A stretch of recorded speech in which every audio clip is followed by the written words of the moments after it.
Fala, galera! Beleza? Gente, a dica de hoje vai ser direito constitucional. Vamos gravar aqui dentro do carro mesmo, rapidinho. Eu vou falar, gente, sobre poder constituinte decorrente. Escolhi um tema do poder constituinte e aquele que ocorre no Distrito Federal, tá certo? Se no seu cargo, né, não cai poder constituinte, eu acho que essa dica aqui seria até mais para a galera de constitucional, Constituição e Justiça. Mas outros cargos também, se cair poder constituinte, fique ligado em que eu vou falar, gente, do poder constituinte que o Distrito Federal possui, tá certo? Que é o poder de fazer a sua própria Constituição, que é a lei orgânica do DF. Vamos que vamos para a gente tentar atravessar a maior quantidade de assuntos sobre poder constituinte derivado decorrente. Começando, gente, com a explicação de que o poder constituinte derivado, ele, diferentemente do originário, que é aquele caracterizado por ser inaugural, ele inaugura um novo Estado, uma nova ordem jurídico-constitucional, ele é ilimitado juridicamente, ele é incondicionado em suas formas e pelo direito anterior. Esse poder constituinte originário foi de fazer a Constituição de 88. O poder constituinte dito derivado é aquele que deriva do originário. Ele está escrito no poder constituinte originário, que então estabelece algumas formas ou de a Constituição originária ser alterada, que é a ideia do poder constituinte derivado reformador, que a gente não vai tratar aqui agora, mas também em federações existe o chamado poder constituinte derivado decorrente, que é o poder constituinte. Poder constituinte é o poder de criar normas constitucionais, derivado da Constituição Federal. Está escrito, só existe porque está escrito na Constituição Federal. E o derivado decorrente, gente, é aquele que em uma federação, os Estados-membros, e preste atenção, o Distrito Federal possuem, os Estados e o DF, de fazer a sua própria Constituição estadual. Então, é um poder de fazer normas constitucionais, de constituições estaduais, e que deriva do poder constituinte originário, e que mais do que deriva do originário, gente. Só existe no Brasil um PCD, Poder Constituinte Derivado Decorrente, porque nós temos uma forma de Estado federativa. Se nós fôssemos um Estado unitário, o Brasil, não teríamos PCD decorrente. A ideia de um Poder Constituinte Derivado Decorrente só existe em decorrência de nós termos uma forma de Estado federativa. Então, muito bem. É, então, o poder que os Estados-membros e o Distrito Federal possuem de fazer as suas próprias constituições, baseado na autonomia federativa dessas entidades e no chamado, a gente sabe que as entidades federativas têm uma autonomia tributária, de fazer tributos, né, de cobrar os seus tributos, autonomia política, de escolher os seus governantes, autonomia legislativa, de criar suas leis, e tem também a chamada auto-organização, que é, dentro da autonomia de cada ente federativo, o poder de estabelecer a sua organização político-administrativa fundamental. Ou seja, de escrever aquelas normas mais importantes do seu ordenamento jurídico que vai trazer a tal da organização política e administrativa fundamental daquela entidade federativa. É o poder de fazer as suas próprias constituições. De quem é a titularidade do PCD decorrente, de acordo com a doutrina majoritária e que você deve levar para a prova da FCC, gente. Apenas os Estados-membros e o Distrito Federal. Se você pegar Vidal Serrano, e Luiz Alberto Davi Araújo, Noêmia Porto, Ricardo Chimente, vários doutrinadores realmente vão dizer que município não tem o PCD decorrente. Por quê, gente? Porque a lei orgânica do município, ela é escrita e é a Constituição do município, primeiro tendo um primeiro superior hierárquico, que é a Constituição Estadual. E depois vem a Constituição Federal. Então veja que no caso das leis orgânicas municipais, existe um intermediário entre a lei orgânica do município e a Constituição Federal. E aí a doutrina majoritária diz que, então, apenas os estados e o Distrito Federal possuem esse poder de complementar a Constituição Federal, adequando-a a uma realidade estadual, né, ou do Distrito Federal, e aí seria a ideia do PCD decorrente, não de reformar a Constituição Federal, mas de complementar a Constituição Federal, adequando-a a realidades regionais e fazendo normas constitucionais diferentes daquelas que estão na Constituição Federal, mas aplicáveis apenas a cada Estado-membro e ao DF. E então os municípios não possuem. Se você for fazer uma prova subjetiva e isso cair de alguma forma, cite a reclamação 3436, em que o Supremo disse que a lei orgânica do DF, apesar de se chamar lei orgânica, ela, em essência, é equiparável a uma Constituição estadual, porque não tem nenhum intermediário entre a lei orgânica do DF e a Constituição Federal. A semelhança de uma Constituição estadual, ela é um PCD, um poder constituinte derivado decorrente da Constituição Federal, porque ela é realmente uma norma de Constituição que complementa a Constituição Federal diretamente para uma realidade estadual sem realidade distrital, né, do DF, sem intermediários. Então, município não tem, o Distrito Federal tem PCD decorrente, apesar de que a sua Constituição se chama Lei Orgânica, né, do Distrito Federal, e os estados também possuem.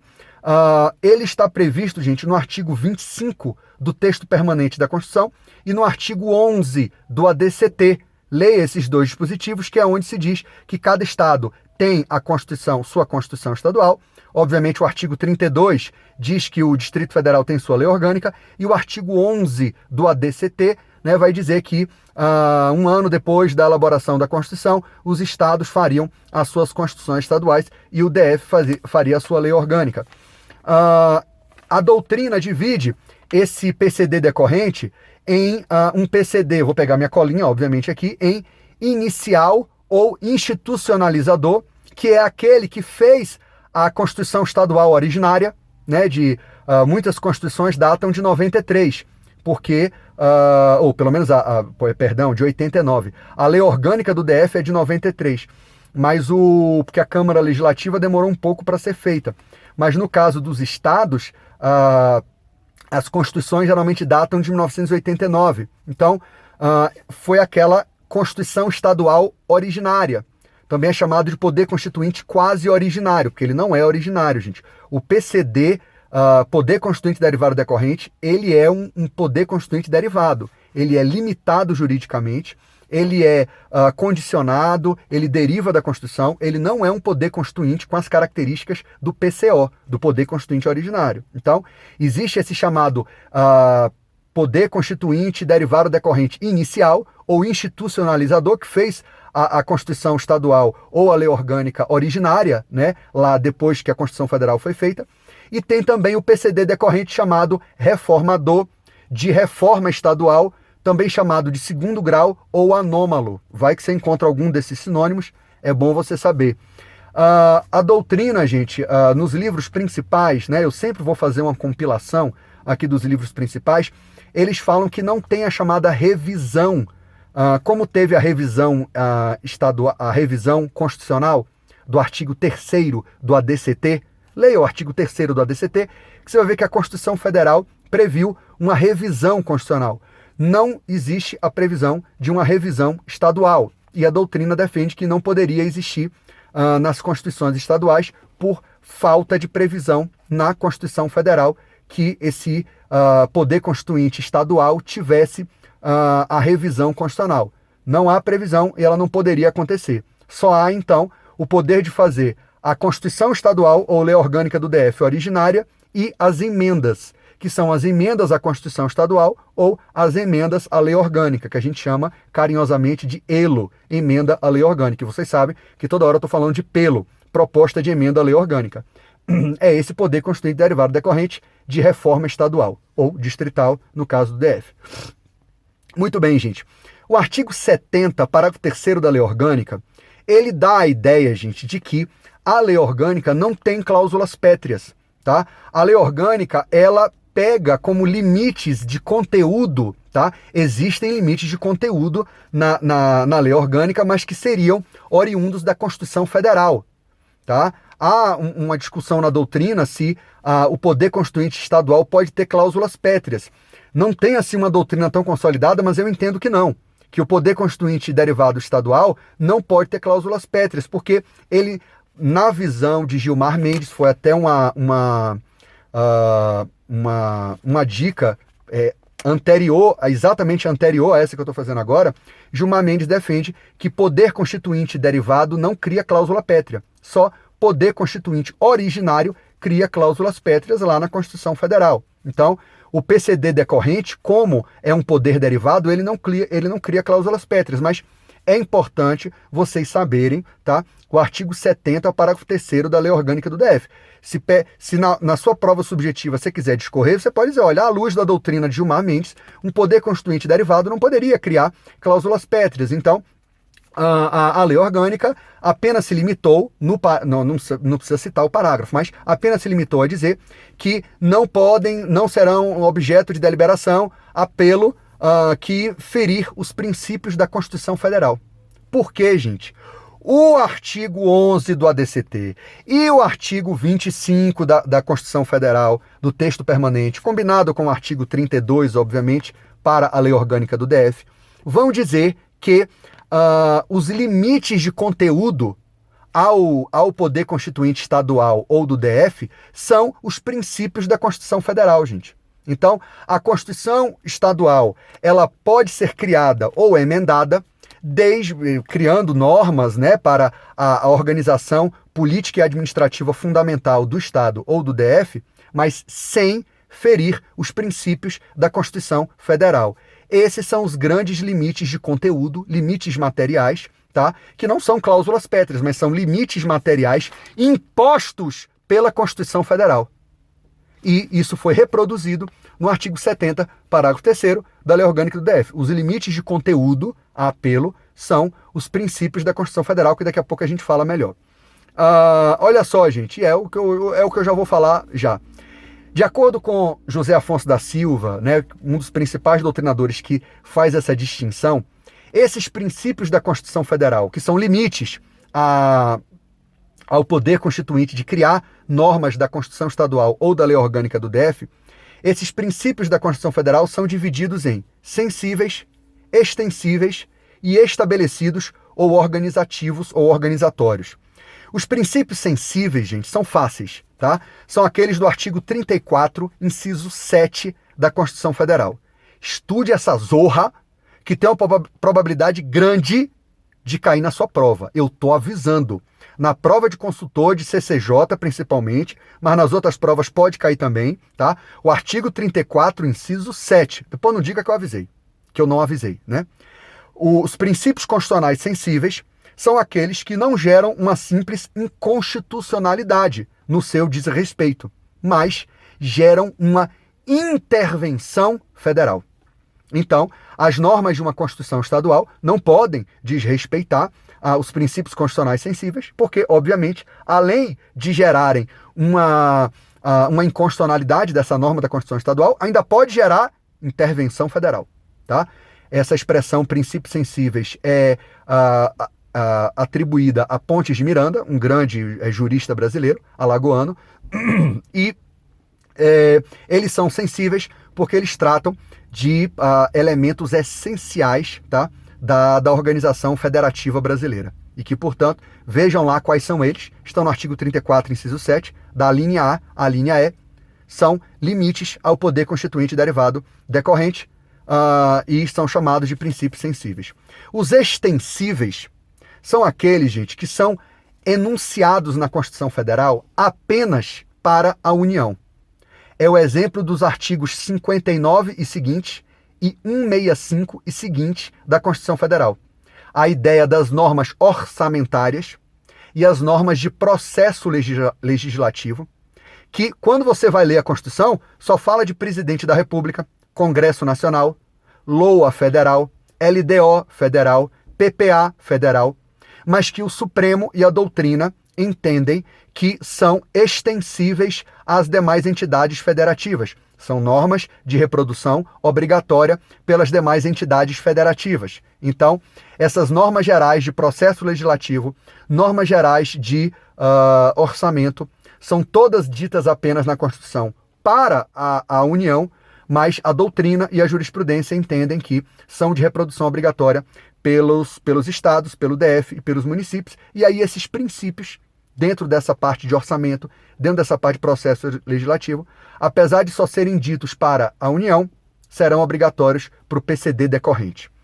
E, por fim, os limites chamados de estabelecidos ou organizatórios ou organizativos.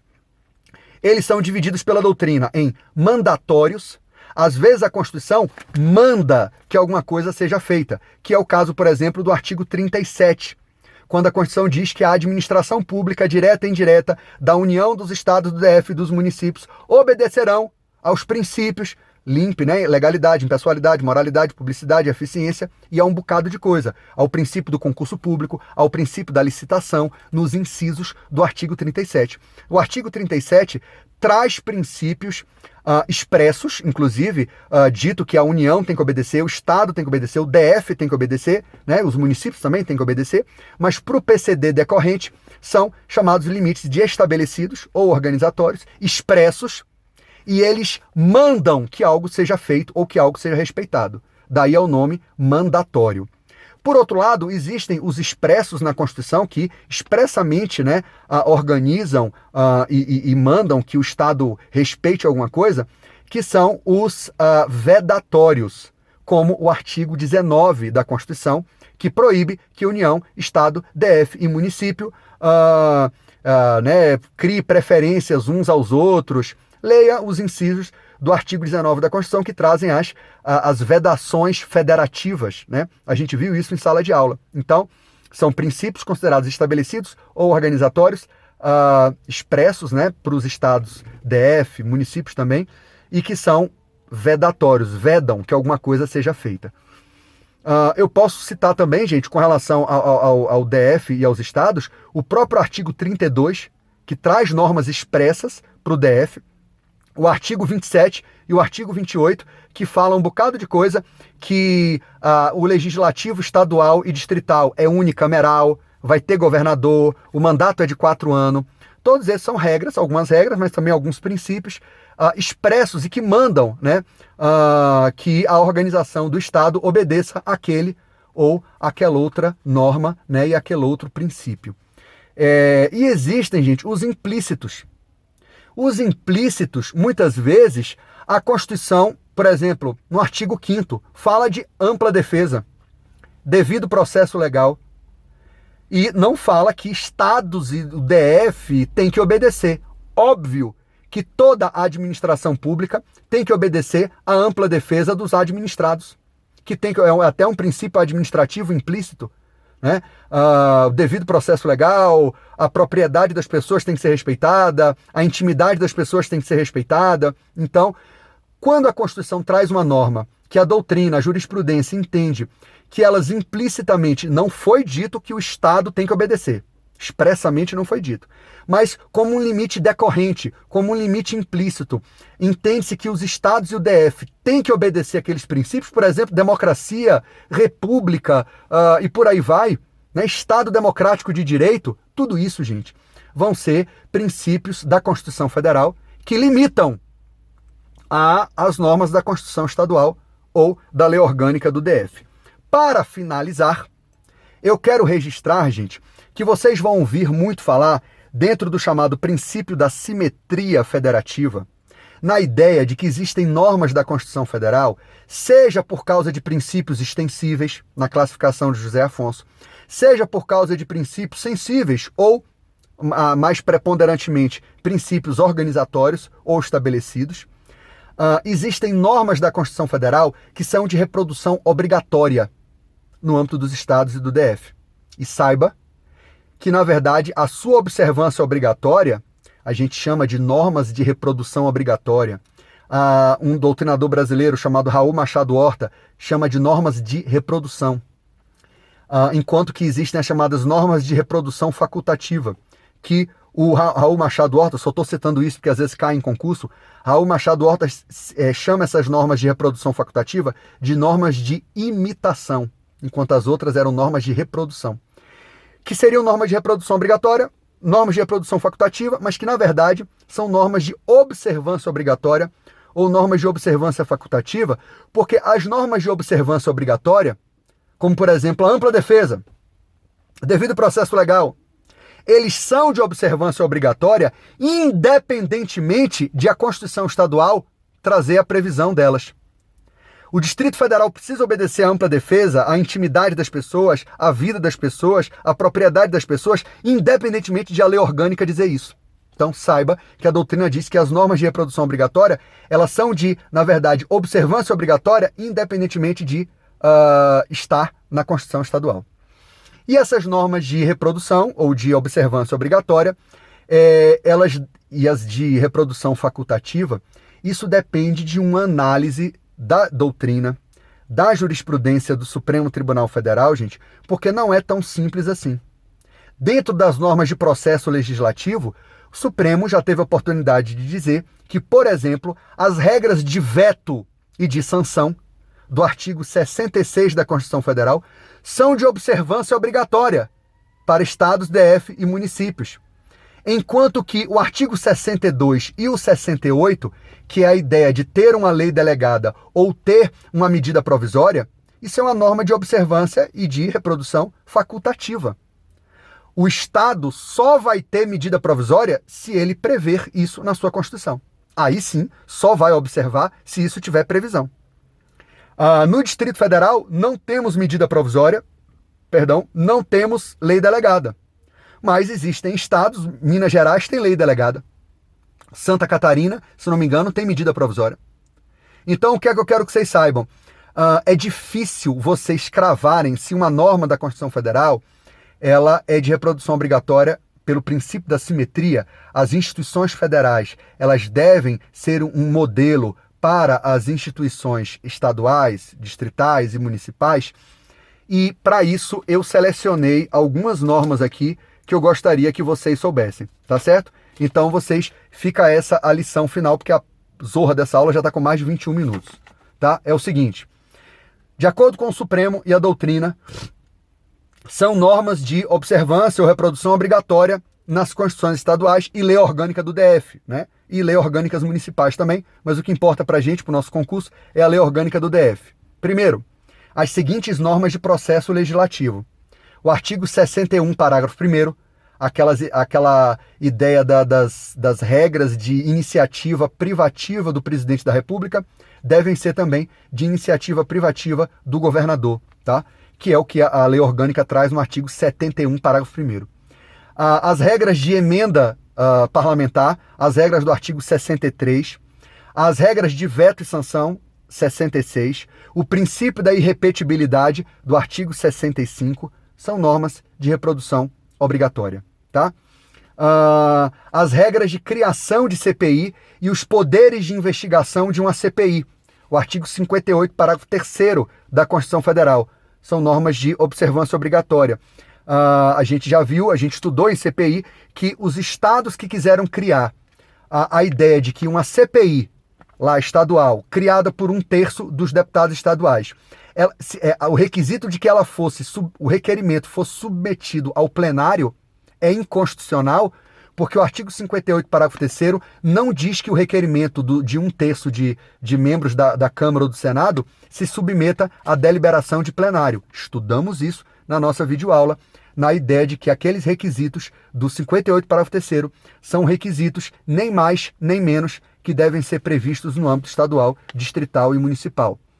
O modelo de organização dos tribunais de contas, os artigos 70 a 75 da Constituição Federal, normas de observância obrigatória. Com as devidas adaptações, tem 7 membros, né, o TCDF, e tem 9 membros o TCU, mas tem que observar as normas gerais de organização. Proibição de pagamento quando tiver uma convocação extraordinária, o que está previsto no artigo 57, parágrafo 7º da Constituição Federal, norma de observância obrigatória. Também, se tiver uma convocação extraordinária da Câmara Legislativa, não vai poder ter pagamento de jeton, pagamento de uma verba a mais por ter o deputado distrital comparecido a essa convocação extraordinária. Boa questão para cair em prova. O Supremo falou que os estados têm que observar esse 57, parágrafo 7º, porque mudou na Constituição Federal, obrigatoriamente, isso tem uma implicância e um efeito automático nas constituições estaduais. Nenhuma Constituição estadual que preveja esse pagamento essas normas não foram recepcionadas por causa da mudança do que aconteceu no artigo 57, parágrafo 7º da Constituição Federal. O artigo está acabando. O artigo 49, inciso 3, para o presidente sair do Brasil por mais de 15 dias é que precisa de autorização do Congresso. E aí, para que o governador saia ou do DF ou do Brasil, depende de cada Constituição estadual, só precisa de autorização da CLDF quando a ausência for maior do que 15 dias. Nos termos do que está no 49, inciso 3, tem que ser reproduzido, tem que servir de modelo para as constituições estaduais e lei orgânica do DF. E o advogado-geral da União ser de livre nomeação do Poder Executivo e não necessariamente dentre integrantes da carreira. É o artigo 131, parágrafo 1º, e o Supremo já disse que isso é norma de reprodução obrigatória. E norma de reprodução facultativa, medida provisória e lei delegada, tá? Medida provisória e lei delegada, os estados e o DF só têm se quiserem, mas se forem adotar, tem que obedecer o modelo geral que está previsto no 62 e no 68, mas só tem se quiser. O artigo 80 e o artigo 81 em relação à substituição do presidente e do vice-presidente se os cargos vagarem nos primeiros 2 anos, nos últimos 2 anos do mandato. Há uma margem de os estados e o DF trazerem normas um pouquinho diferentes do que traz o 80 e 81, porque você tem aí a possibilidade de, em vez de escolher 2 anos e 2 anos, escolher 3 anos, escolher 1 ano. O Supremo disse isso em algumas ADIs, desde que tenha a ideia de eleição indireta no último período, tá? E eleição direta no primeiro período. Não dá para você suprimir a eleição. O Supremo já disse isso. Mas a ideia é de que você pode mexer um pouco, não é uma norma de que você tem que cravar 2 anos iniciais, 2 anos finais, eleição direta, eleição indireta. Você pode mudar de 3 anos de eleição direta com 1 ano de eleição indireta. Você pode fazer pequenas modificações, tá? Não precisa obedecer exatamente o que está nos artigos 80 e 81. E o artigo 125, parágrafo 2º, em relação a... Isso não diz respeito muito ao Distrito Federal, porque não é a lei orgânica que traz os legitimados para a ADI ajuizada no TJDFT. Isso está previsto na Lei de Organização Judiciária do TJDFT. Mas para as constituições estaduais, leia o artigo 125, parágrafo 2º, ele diz que a ADI estadual, ou a ADIM estadual, ela vai ser ajuizada no TJ e ela vai ter um número de legitimados previsto na Constituição Estadual, desde que a Constituição Estadual não preveja um único legitimado. Então, quais são os legitimados da ADIM estadual? É a Constituição Estadual que vai dizer quais são. Não precisa ser obrigatoriamente o mesmo rol do artigo 103 da Constituição Federal para a ADIM federal. Agora, o que não pode é ter um único legitimado por proibição do 125, parágrafo 2º, lembrando que aqui no DF, em relação à lei orgânica, é uma questão de... em relação à lei orgânica, não é a lei orgânica do DF que traz os legitimados da ADI distrital. Isso está numa lei federal que traz a Lei de Organização Judiciária do TJDFT. E, por fim, a norma de reprodução facultativa, a ideia de ter Deus no preâmbulo de uma Constituição estadual ou da lei orgânica do DF. Essa é uma norma de reprodução facultativa. E os artigos, o artigo 86, é a última coisa que eu vou abrir a boca para dizer, parágrafos 3º e 4º, tá? Que trazem certas imunidades para o presidente da República.